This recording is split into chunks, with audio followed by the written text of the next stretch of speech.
আজকে মান্নান সাহেবের পথসভায় ব্যাপক পরিমাণ রোগের সমাধানের মাধ্যমে আমরা জানান দিয়েছি যে কিনা ধানের শীষের বিকল্প অন্য কোনো মার্কা নাই।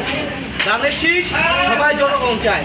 আমরা চাচ্ছি ধানের আসন্ন নির্বাচনে 12 তারিখে যে নির্বাচনের মাধ্যমে ধানের শীষকে বিজয় করে আমাদের এলাকায় যত রাস্তাঘাট উন্নয়ন আছে সেগুলো আমরা মান্নান সাহেবের আমরা সেই উন্নয়ন করতে চাই। এবং গণতন্ত্রের বাসে ইউনিয়ন যুবদল মোহাম্মদ প্রকট তিনি বিগত আমল থেকে সরকার আমল থেকে যে হামলা মামলা শিকার হয়েছে এবং আমি এক ভুক্তভোগী যে কিনা এই হেফাজতের মামলায় আমাকে নিয়ে অনেক হস্তমস্ত করছে, পুলিশে হয়রানি হয়েছে। তো আজকে লড়াই সংগ্রাম করে এই পর্যন্ত আমরা আসছি।